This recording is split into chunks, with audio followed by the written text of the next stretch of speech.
नमस्कार दोस्तों, ocean network में आपका स्वागत है। मैं हूँ ओमकार चौधरी। बीती रात करीब 9:30 के आसपास नई दिल्ली रेलवे स्टेशन पर जो एक दुर्भाग्यपूर्ण हादसा पेश आया, 18 नागरिक उसमें काल-कलवित हो गए और अनेक घायल हैं। अब कुछ-कुछ चीज़ें साफ हो रही हैं। पहले तमाम तरह की अटकलें जो हैं वो लगाई जा रही थी।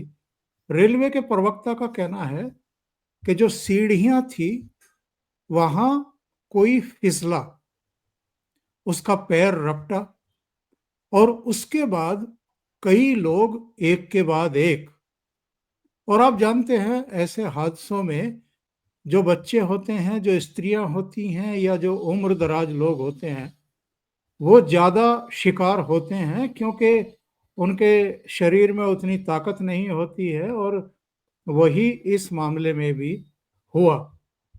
वो गिरे और जो चूँकि वहाँ उस समय बहुत ज़्यादा प्रेशर था भीड़ का और ऐसे में कई बार हम देखते हैं कि आपाधापी, संयम की कमी, ये सब चीज़ें भी ज़िम्मेदार होती हैं।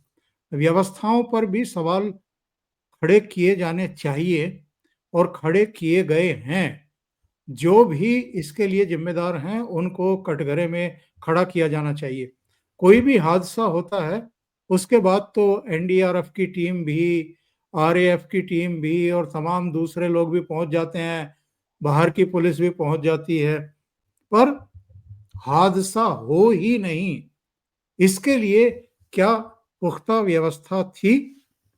और ये इसलिए भी थोड़ा ज़्यादा चर्चा में चीज़ें आ गई हैं, इस पर ज़्यादा चर्चा हो रही है, क्योंकि मौनी अमावस्या के दिन महाकुंभ में भी एक हादसा पेश आया था, जिसमें 30 से अधिक लोगों की तो उसी दिन मौके पर ही जान चली गई थी।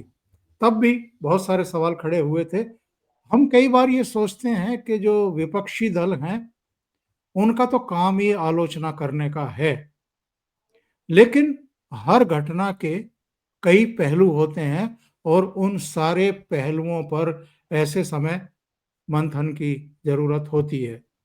लेकिन कुछ लोग कह रहे हैं कि रेल मंत्री ज़िम्मेदार है। क्या रेल मंत्री की या प्रदेश के मुख्यमंत्री की ये ज़िम्मेदारी होती है कि आपके घर से आपको गोद में उठाए और उसके बाद आपको सीधे प्रयागराज पहुँचा दे, वहाँ आपको किसी घाट पर नहलाए, आपके कपड़े बदले और फिर गोद में उठा कर के वापस आपको आपके घर तक पहुँचा दे? क्या ये सब ज़िम्मेदारियाँ होती हैं मंत्रियों की? या जो व्यवस्था के अंग होते हैं, जो हायरार्की होती है, उनकी ज़िम्मेदारियाँ होती हैं? और खुद जो लोग जा रहे हैं और आ रहे हैं वापस, उनकी भी तो कुछ ज़िम्मेदारियाँ बनती हैं। मेरे साथ जुड़ रहे हैं आपके चिर परिचित बाबा रामदेव। बाबा रामदास को जोड़ कर के चर्चा को आगे बढ़ाते हैं। बाबा जी, बहुत स्वागत है आपका। नमस्कार। सर ओमकार सर, मैं आज सुबह जब सो के उठा ना, तो सबसे पहले आपका ही वीडियो दिख गया। जी, जी। और मैं आज वो सुबह सुबह ही मैंने वो पूरा वीडियो देखा। मुझे आपके वीडियो से ही इस घटना की जानकारी। जी, जी। सर, आपने बड़ा बड़ा जायज सवाल पूछा है कि क्या मुख्यमंत्री या प्रधानमंत्री या रेल मंत्री ही की जिम्मेवारी है। सर, मैं मानता हूं नहीं है। मोदी ही अब मोदी और वैष्णव जी को चाहिए था कि वहां प्लेटफार्म पर डंडा लेके ड्यूटी देते और भीड़ मैनेजमेंट करते, और सारी जिम्मेवारी मोदी की है, सारी जिम्मेवारी वैष्णव जी की है।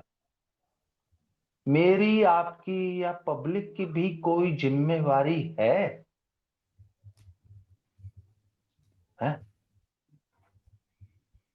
सर?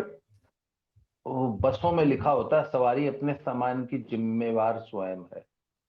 इतना लिख के रोडवेज जो है ना, सरकारी रोडवेज, वो अपनी जिम्मेवारियों से मुक्त हो जाती है।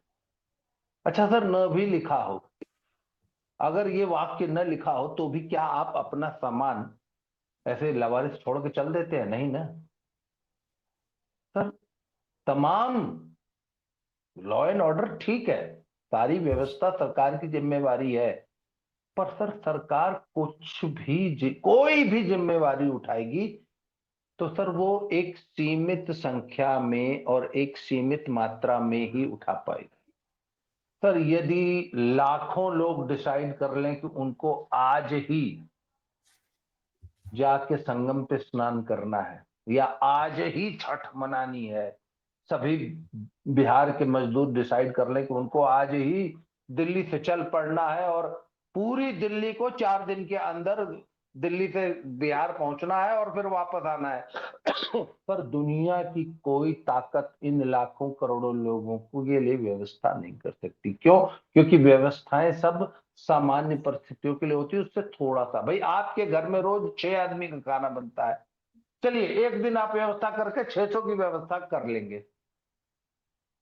आपके घर कोई शादी काज प्रयोजन होगा तो ठीक है, आप 600 की व्यवस्था कर लेंगे, पर सर उसमें अगर 6,000 आदमी आ जाए तो क्या आपकी क्या व्यवस्था होगी? और फिर 6 लाख आ जाए तो अब हलवाई वो फेल हो जाएंगे। नहीं, हलवाई अच्छा क्या वो कर छह लेंगे? हजार आ जाए और उसके बाद खाने के लिए मैंने सर खाने के लिए लूटपाट होती देखी है पंडालों में, बहुत सारे वीडियोस होते हैं। तो सर बात यह है कि व्यवस्थाएं हमेशा सीमित रहे। आज सर यूरोप की प्रॉब्लम है कि वो जनसंख्या न होने की समस्या से जूझ रहा है। आज कनाडा जैसे देश, ऑस्ट्रेलिया जैसे देश या यूरोप के बहुत से देश इस बात को लेकर परेशान है कि पूरा देश खाली पड़ा है, लोग ही नहीं है। सर हमारे यहाँ दिक्कत है कि हे भगवान, इतने लोग हैं, इतने लोग हैं कि चारों तरफ लोग ही लोग हैं। सर हमारे यहाँ आप किसी सड़क पे चले जाइए, वो सामान्य दिनों में भी हमेशा जाम रहती है, सामान्य ट्रैफिक में। सर उसमें अगर लाखों लोग डिसाइड कर ले कि अब हमको कुंभ नहाना है तो सर उस रोड का क्या हाल होगा? अब उसमें अगर आप सरकार को दोष दे रहे हैं, अरे भैया सरकार रातों रात तो आपके लिए 8 लेन की सड़क बना नहीं देगी। अरे जितनी है उसी पे तो सर सिविक सेंस तो आपको डेवलप करना पड़ेगा ना। माना कि सरकार की जिम्मेवारी है, पर सर इसके बावजूद इस आपाधापी में, इस भीड़ भरी दुनिया में जिंदा बचे रहना सबसे बड़ी जिम्मेवारी आपकी खुद की है। सरकार तो बिल्कुल। बाद में आएगी। सरकार, अच्छा एक मिनट, ये 16 लोग कुचल के मर गए, सरकार आई तो है, अपनी जिम्मेवारी पूरी कर रही है, आपको पहुंचा दिया उसने पोस्टमार्टम हाउस, ठीक है। सरकार ने अपनी, सरकार ने, आप सरकार को ये कैसे कह सकते हैं सरकार ने अपनी जिम्मेवारी पूरी नहीं की? सरकार ने पंचनामा बनाया, आपको पोस्टमार्टम हाउस पहुंचाया, अब बहुत करेगी तो आपकी बॉडी को आपके घर पहुंचवा देगी, पर सर रोएंगे तो आपके बच्चे ही। पर टिकट नहीं है, आप देख रहे हैं कि इतनी भीड़ है कि प्लेटफॉर्म पर तिल रखने की जगह नहीं है, तो फिर भी आप घुसे जा रहे हैं। पर वो आपने जो सुबह वीडियो शेयर की उसमें एक आदमी श्रेयाम कह रहा है कि 9 नंबर पे आएगी, वहां पे दिक्कत ये हुई कि अब आज बहुत सारे कमेंट्स मैंने पढ़े, बोले रेलवे ने प्लेटफॉर्म क्यों चेंज किया? भैया रेलवे को कोई शौक नहीं होता प्लेटफॉर्म चेंज करने का सर, बहुत मजबूरी में जहां इतनी बेतहाशा भीड़ है, रेलवे के ऊपर एक दबाव होता है कि किसी तरह ट्रेनों का। अच्छा सर रेलवे भी आपको मालूम है, हमारी इंडियन रेलवे की आज सबसे बड़ी प्रॉब्लम है कि वो जितनी उसकी कैपेसिटी है उसके 3 गुना, 4 गुना, 5 गुना ज्यादा गाड़ियों का संचालन ऑलरेडी कर रही है। तीन अब हजार जब से स्पेशल ट्रेनें चलाई जा रही हैं। तीन देखिए, हजार स्पेशल ट्रेनें। और आज तो रेलवे के प्रवक्ता का बयान आ गया कि कोई प्लेटफॉर्म चेंज किया ही नहीं गया था। कोई अच्छा अनाउंसमेंट कोई अनाउंसमेंट किया ही नहीं गया। वो तो केवल जो सीढ़ियां थी, सीढ़ियों से कुछ लोग फिसले और उसकी वजह से हादसा हुआ है। अब इसमें रेल मंत्री क्या कर लेगा भाई? इसमें प्रधानमंत्री क्या कर लेगा? और सर एक बात बताइए ना, कैसे उतरना है, कैसे चढ़ना है, सिविल एरियाज में कैसे बिहेव करना है, पब्लिक में कैसे बिहेव करना है, आपका आचार विचार व्यवहार क्या होना चाहिए, सर इसको सिखाने की जिम्मेवारी किसकी है? समाज की है ना। हमारा एजुकेशन सिस्टम इसमें तो पूरी तरह फेल है। भाई लोग आज वैष्णव जी की और रेल मंत्रालय की, सुरेश प्रभु जी के जमाने से तारीफ करते हैं कि उन्होंने रेलवे को बड़ा साफ सुथरा कर दिया। मोदी जी ने भी स्वच्छ भारत अभियान चला दिया सर, मेरी कॉलोनी में भी। पर सर पब्लिक ने गंदगी मचाना बिल्कुल कम नहीं किया है। बिल्कुल। मैं जालंधर की सबसे पॉश कॉलोनी में रहता हूँ, सबसे पॉश कॉलोनी में। वहां पे मेरे घर के सामने मल्टी स्टोरेड बिल्डिंग है, वहां पे मेरे घर ब्लॉक के ठीक सामने एक पार्क है। आप सर रात को 9 बजे वहां चले जाइए तो पूरी तरह लिटर और चिप्स के और बिस्किट और कुरकुरे के छिलके बच्चों ने फेंके। वो बच्चे जो कि जालंधर के सबसे महंगे स्कूलों में रहते हैं। सर हमारे एजुकेशन सिस्टम ने और हमारी सोसाइटी, अच्छा ये उस पंजाब की हालत है जहां का हर परिवार के 4 लोग इंग्लैंड अमेरिका कनाडा में रहते हैं, जहां की वहां पर बिल्कुल लिटर नहीं करते। वहां पे क्या मजाल जो च्युइंगम का रैपर सड़क पर फेंक दें। परंतु वही लोग, तो सर उनकी एक्सपेक्ट, मैंने पूछा ये क्या है तो बोला कि नहीं वो कॉलोनी का सफाई वाला आएगा ना, सफाई करेगा। मैंने कहा यार वो तो अपना काम कर रहा है ना, तुम अपना काम कर रहे हो कि नहीं कर रहे हो। सर एक मिनट, गडकरी साहब ने बड़ा मोटा जुर्माना लगाने का था कि अगर आप ट्रैफिक वायलेशंस करते हैं तो बहुत मोटा जुर्माना, और रेड लाइट जंप करने पे 5,000, और इस पे तो बड़ा मोटा मोटा जुर्माना उन्होंने प्रस्तावित किया। तो मोदी जी ने उनको बुला के पूछा क्या चाहते हो, अगला चुनाव हार जाऊं? है, तुरंत गडकरी को सारे प्रस्ताव वापस लेने पड़े। सर आज आप कोई सरकार यदि आपको सख्ती से सीट बेल्ट लगाने या हेलमेट लगाने, गाड़ी चलाते समय या गाड़ी चलाते हुए फोन नहीं सुनना है, इस पर सख्ती करने शुरू करते तो भारतीय जनता नाराज हो जाती। एक बार मुझे याद है मैं लखनऊ गया तो पता लगा वहां तो त्राही त्राही मची हुई है कि कल से जो है बगैर हेलमेट वालों के चालान हो जाएंगे। सर पूरी लखनऊ की जनता नाराज थी सरकार से, कह रहे अब हेलमेट नहीं लगा तो क्या चालान कर दोगे? सर हमारा देश ने कभी हेलमेट लगाने का या सीट बेल्ट लगाने का या गाड़ी चलाते हुए फोन नहीं सुनना इसका कोई महत्व समझा ही।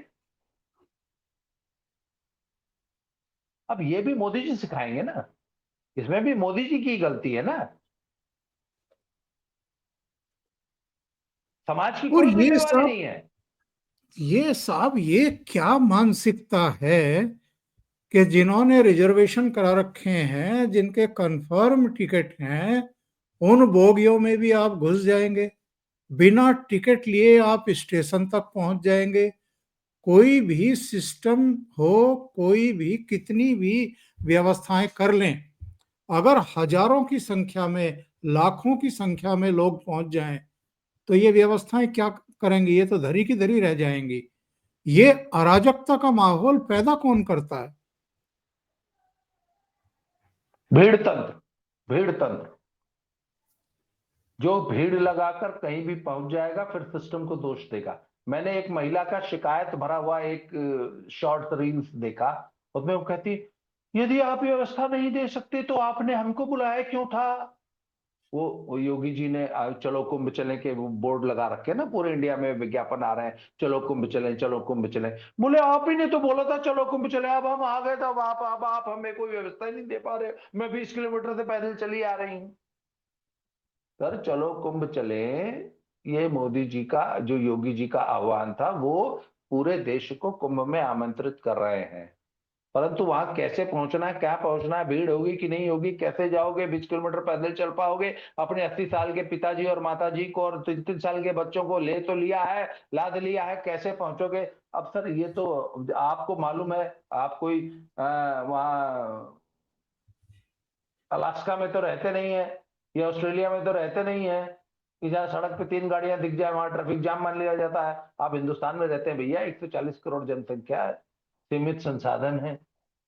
हिंदुस्तान में 140 करोड़ लोगों में से अगर 50 करोड़ लोग डिसाइड कर लें कि उनको सबको कुंभ बनाना है, तो दुनिया की कोई ताकत नहीं है आपकी व्यवस्था कर सकती है। इसलिए ये मत भूलिए कि आप इस भीड़ भाड़ वाली एक जगह पर जा रहे हैं, और जहां भीड़ भाड़ होती है वहां ये सब समस्याएं आएंगी। ऐसी भीड़ में कैसे बिहेव करना है और कैसे खुद को सुरक्षित रखना है, और यही दूसरों को भी, सिविक सेंस है। और खुद को भी, दूसरों अपनी को जान भी। बचानी और दूसरों को भी जान बचानी।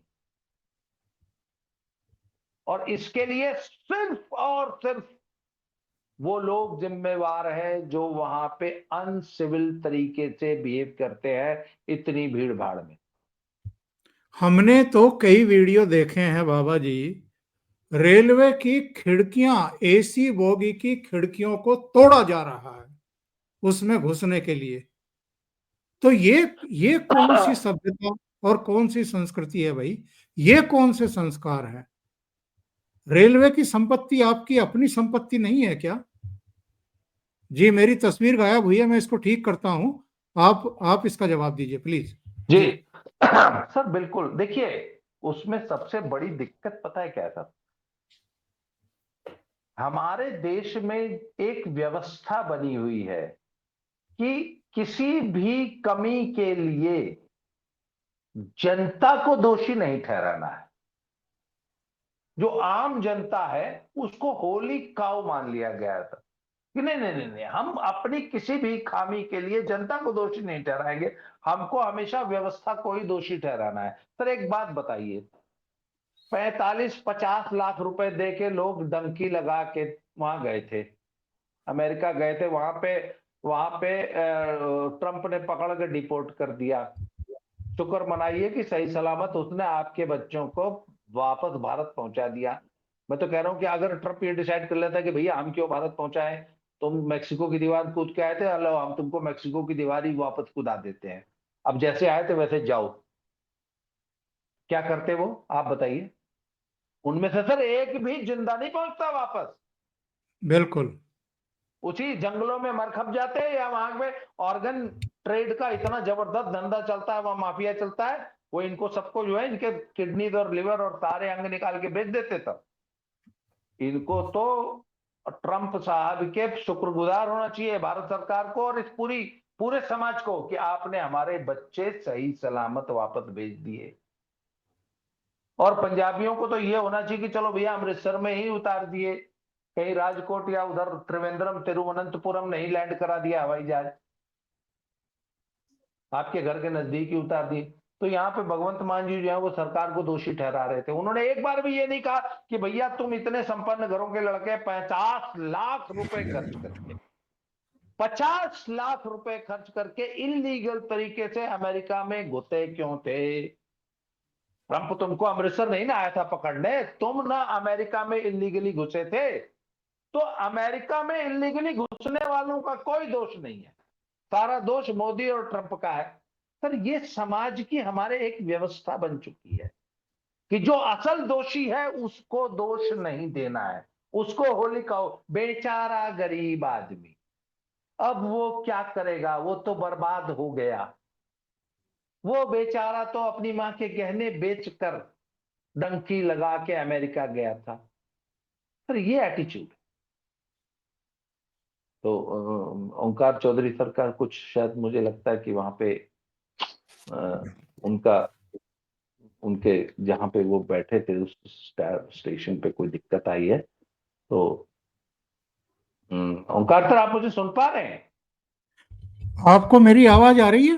हाँ हाँ मुझे आवाज आ रही है सर, कोई बात नहीं, आप ऑडियो पे ही बात करेंगे सर, आप बात जी करते हाँ, जी रहिए। हाँ। जी अच्छा, जी। मेरा अगला सवाल एक्चुअल में ये है कि क्या इसका दूसरा पहलू भी है कि महाकुंभ का कुछ ज्यादा प्रचार हो गया है, इस वजह से अब हर आदमी पूरे देश से महाकुंभ में एक डुबकी लगा ही लेना चाहता है, और इसके लिए हम चाहे व्यवस्थाओं को जिम्मेदार ठहरें या मानसिकता को जिम्मेदार ठहराएं, या हम ये माने कि ये सनातन का, हिंदुत्व का एक पुनर्जागरण होते हुए देख रहे हैं, और इसमें कोई पहली बार दुर्घटना हो नहीं रही है।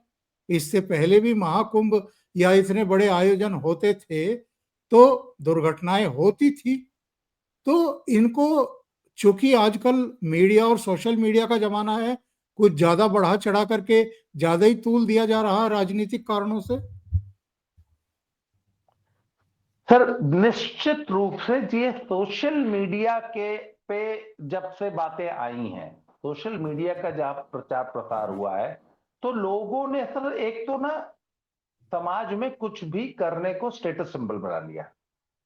और कुंभ तो सर हजारों लाखों सालों से आयोजित होते आ रहे हैं, पर सर इतना प्रचार नहीं होता था और इतना ज्यादा मतलब चलन में नहीं था।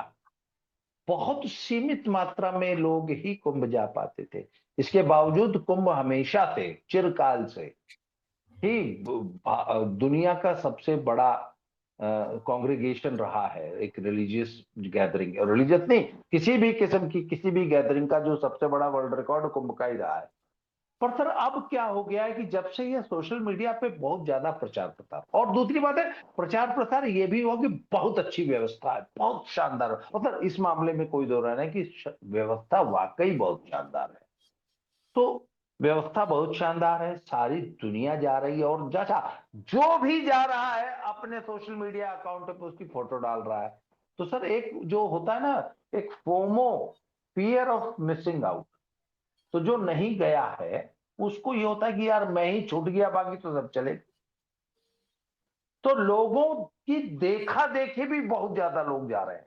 और सर एक बात बताऊं, आम तौर पे मैं आपको बताऊं कि जो कुंभ में जाने वाले लोग बताते हैं कि ये मौनी अमावस्या के स्नान के बाद कुंभ का मेला जो है ना वो अपनी ढलान पे आ जाता था और लोग धीरे धीरे उठने लगते थे, और शिवरात्रि महाशिवरात्रि के स्नान के बाद तो एकदम ही समाप्त हो जाता।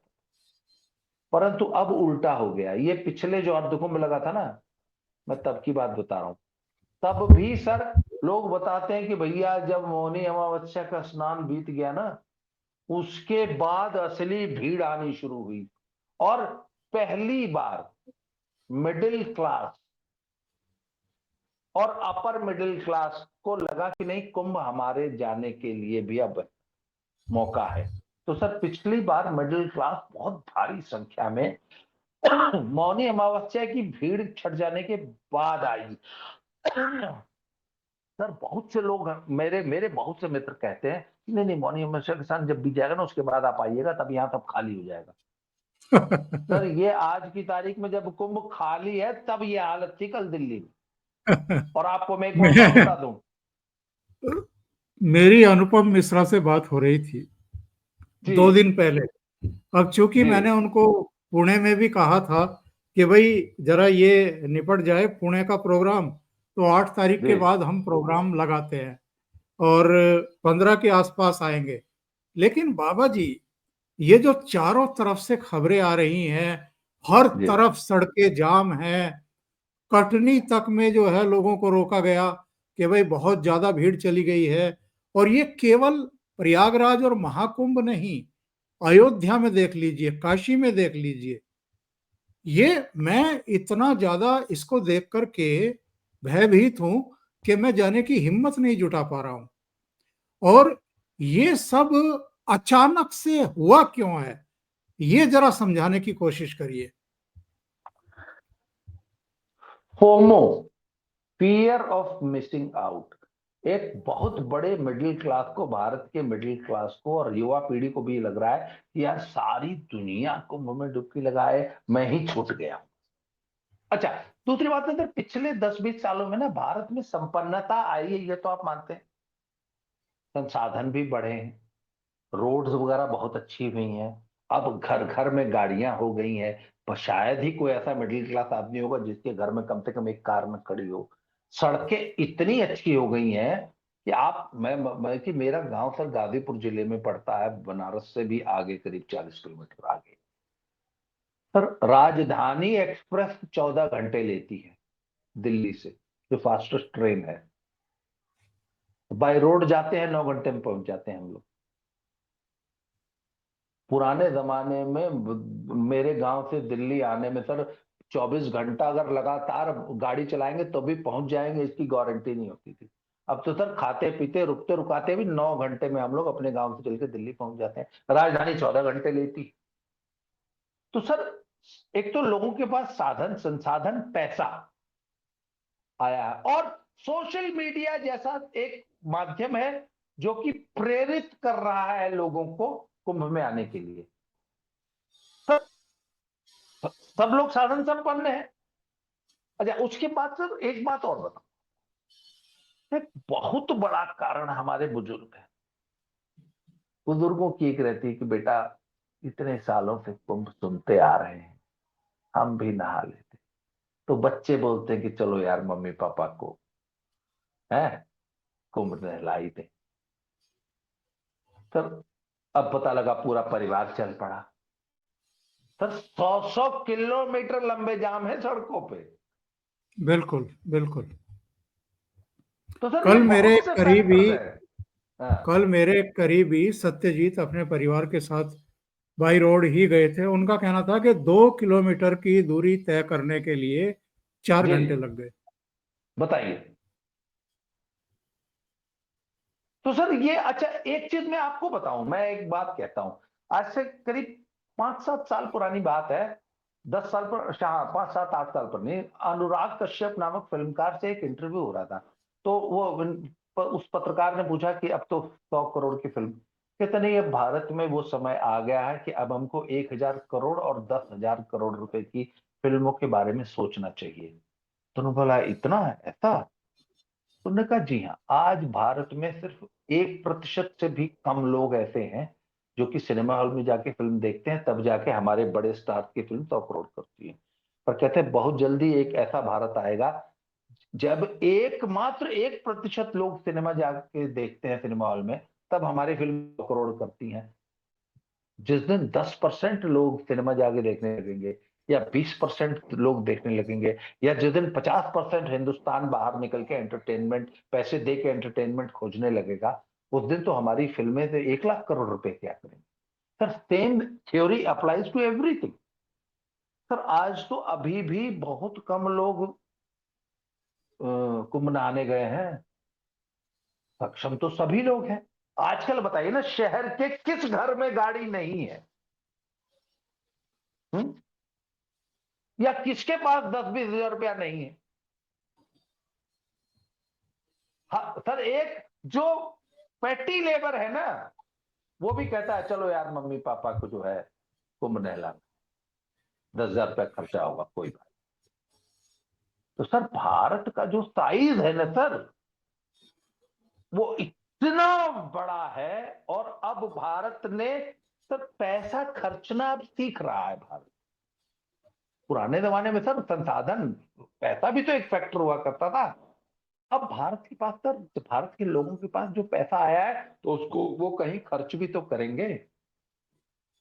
मैं आपको एक बात बताऊं, आज से 10-12-14 साल पुरानी बात है।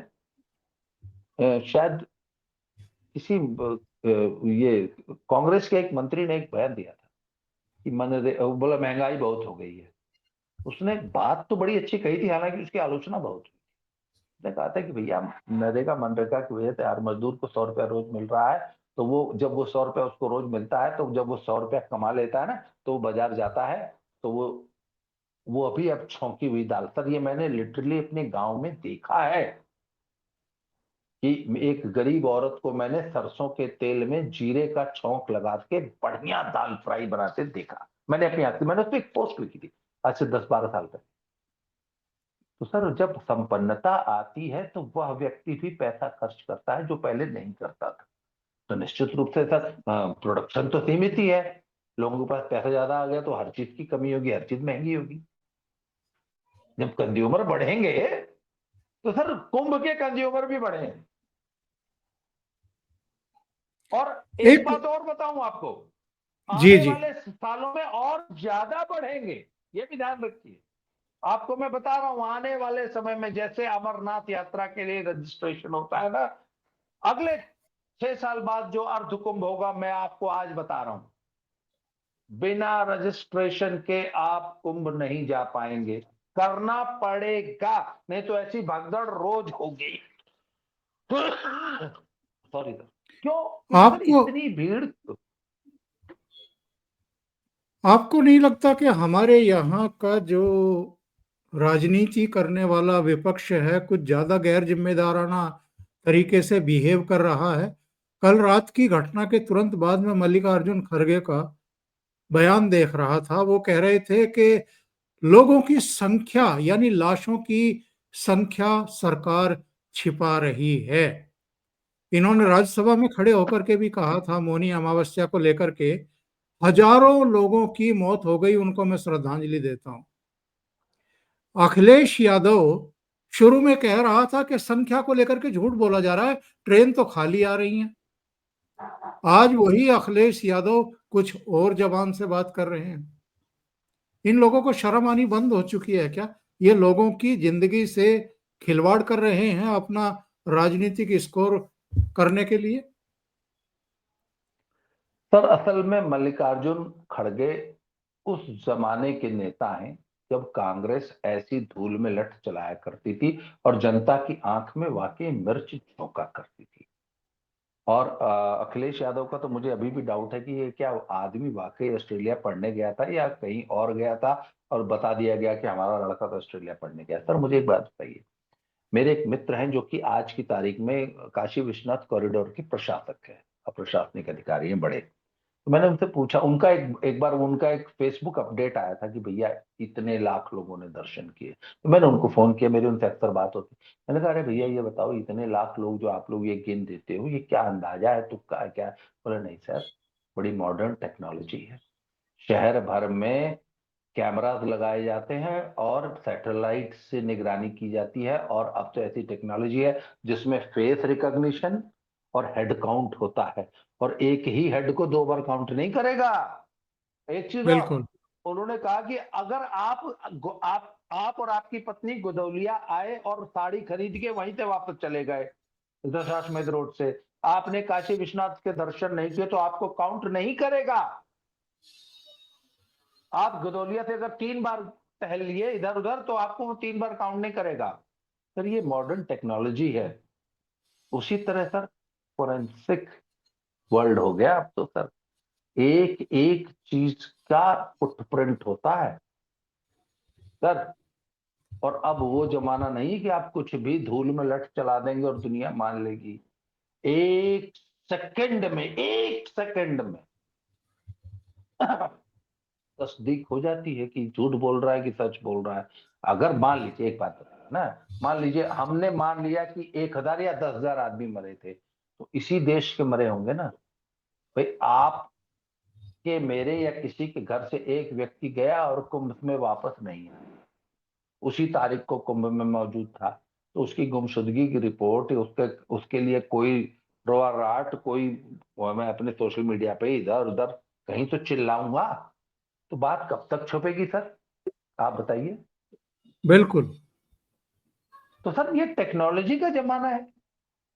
1960 और 70 के दशक में लोग इस तरह सरकारें किया करती थी, कितने मरे इसकी संख्या छुपा लेती थी। आज के जमाने में पॉसिबल नहीं है सर। और क्या मल्लिकार्जुन खड़गे या अखिलेश यादव के पास कोई सूची है जिनके नाम छुपाए गए हों? और अगर सूची नहीं है, डेड बॉडी कहीं से तो लाएंगे ना दिखाने के लिए कि ये आपने छिपा रखी है। झूठ क्यों बोलते हैं? दूसरे एक मैं ये नहीं जानना नहीं सर चाहता सर हूँ। सर सर इसमें एक चीज, जया बच्चन का इतना सॉरी सर, इतना गैर जिम्मेवाराना बयान था कि गंगा में लाशें बहा दी गई। जी जी। जया बच्चन को ये पता ही नहीं है कि अगर किसी लाश को गंगा में बहा दिया जाता है तो वो 2, 4, 10 किलोमीटर 20 किलोमीटर बाद जाके उतरा के साइड में लग जाती है। अगर अगर सरकार गंगा में संगम पे लाशें बहा देगी तो मैक्सिमम मिर्जापुर जाते जाते लाशों की लाइन लग जाएगी, बनारस के बीच में लग जाएगी ना। तो समाजवादी पार्टी अपने कार्यकर्ताओं को लगा दे कि भैया जिस दिन से वो लाशें बहाई गई होंगी, जिस दिन भगदड़ मची, उसके अगले से आज तक पूरे खाली गंगा के किनारे किनारे एक बार नाव दौड़ाइए और सबकी जो भी लाशें उतरा रही हैं सबकी वीडियोग्राफी कर लीजिए। क्यों नहीं करवा लेती है समाजवादी पार्टी?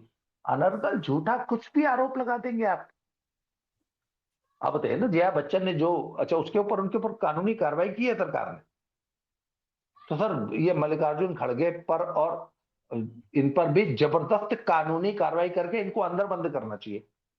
एक बात है, वो एक बार राहुल गांधी गए और बोला कि वहां पे मेरे को लड़कियां आई थी और 2 लड़कियों ने मुझे ऐसा ऐसा बोला कि हमारे बुला लिया दिल्ली पुलिस ने, कहा आ जाओ जी। कौन थी वो 2 लड़कियां, क्या है? बोले हैं मुझे ध्यान नहीं है, मुझे याद है, मैं तो भूल गया। फिर वो बगले झागने लग गए। सर वही होना चाहिए कि लाओ भाई तुम्हारे पास, तुम 1000 लोगों के मरने वाली सूची दो, तुम्हारे पास क्या साधन, तुम बिल्कुल। जबरदस्ती झूठा बदनाम कर रहे हो। ऐसे आपको नहीं लोग लगता सर, एक ऐसा तबका इस देश में तैयार हो गया है जो हर जगह बदतमीजी करता है?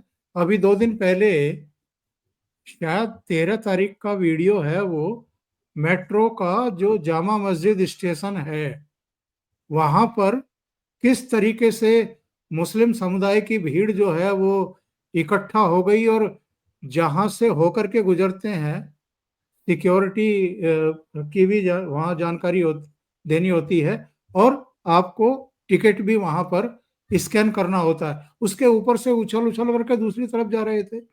ऐसे लोगों पर तुरंत कार्रवाई क्यों नहीं की जाती इस देश में? सर वो तो उन हुड़दंगियों ने, उत्पातियों ने, उन जिहादियों ने जो व्यवहार किया तो किया। मुझे सबसे ज्यादा निराशा डीएमआरसी के बयान से। उन्होंने कहा कि नहीं वो कुछ लोगों का वो तत्कालिक कोई ऐसा वो था, मतलब उन्होंने दे हैव डाउनप्लोड द इंसिडेंट, जबकि हर एक उन सभी हुड़दंगियों के चेहरे उस सीसीटीवी वीडियो है। में आए हैं, सीसीटीवी है। सीसीटीवी है। और बिल्कुल। और और सर फेस रिकॉग्निशन टेक्नोलॉजी तो डीएमआरसी के पास भी है, और डीएमआरसी पूर्व में ऐसे लोगों को आउट ऑफ बाउंड्स करता आया है कि इस शक्ल का व्यक्ति आज के बाद दिल्ली की किसी मेट्रो में दिखाई नहीं देना चाहिए। पर सर फिर वही बात है कि लड़के हैं, लड़कों से गलती हो जाती है, ये एटीट्यूड जब तक अल्पसंख्यक समुदाय, सर अल्पसंख्यक समुदाय की जो सबसे बड़ी एक वैल्यू है वो है न्यूसेंस वैल्यू, कि हम सड़कों पर उतर के उत्पात मचा सकते हैं। जो वो छोटा ओवैसी कहता है ना कि 15 मिनट के लिए पुलिस हटा लो, हम क्या करेंगे, मतलब हम सड़कों पे अराजकता फैलाएंगे, उत्पात करेंगे, यही तो है इनकी न्यूसेंस वैल्यू। सर वो रह रह के ना अपनी न्यूसेंस वैल्यू का एहसास सरकार, सर दिल्ली का चुनाव हार गए और वक्फ बोर्ड का जेपीसी की रिपोर्ट संसद में प्रस्तुत हुई, सर ये उसके बाद इनकी एक वार्निंग देने का तरीका है कि देख लो हम सड़क पे फिर उत्पात कर सकते हैं। Sir this was just a warning shot for the central government. मैं तो इसको सीधे सीधे ये मानता हूँ जी। आपकी आशंका निर्मूल नहीं है, क्योंकि जामिया मिलिया में फिर एक गुट ने 2 दिन पहले प्रदर्शन करने की कोशिश की थी और उनको उठा लिया गया, हालांकि बाद में छोड़ भी दिया गया, लेकिन ये चीज़ें शुरू हो चुकी हैं और इसके खतरे बरकरार हैं। बाबा जी, बहुत बहुत धन्यवाद, आपने इतना समय निकाला ओशियन नेटवर्क के लिए और महत्वपूर्ण मुद्दे पर चर्चा की। Thank you so much. धन्यवाद, नमस्कार। धन्यवाद सर, मेरा सौभाग्य है, आपने मुझे मौका दिया बोलने का। बहुत बहुत बहुत धन्यवाद। धन्यवाद। बहुत प्रणाम। धन्यवाद। प्रणाम। नमस्कार।